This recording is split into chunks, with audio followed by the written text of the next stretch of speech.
నేను అవిసె గింజలు పల్లీలు రెండు కలిపి లడ్డు చేస్తున్నానండి. ఇదిగోండి అవిసె గింజలు పల్లీలు. ఇప్పుడు ముందు దీనిలోనే వేయించుకుంటున్నాను.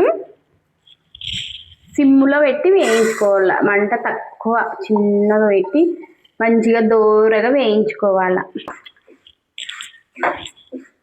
వేయించుకొని ఇంకా ఇవి వేగినాయి తీసేద్దాం.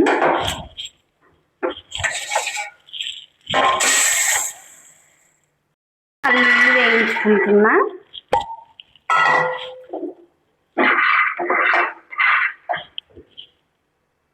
ఇట్లా వేయించుకున్నవి మిక్సీ పట్టుకోవాలి, మెత్తగా మిక్సీ పట్టుకొని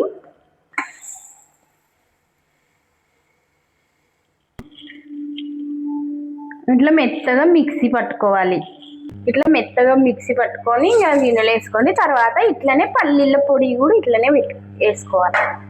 పల్లీలు కూడా ఇట్లా వేయించుకొని వీటిని కూడా మిక్సీ పట్టుకొని పౌడర్ చేసి ఇందులో కలిపేయాలి.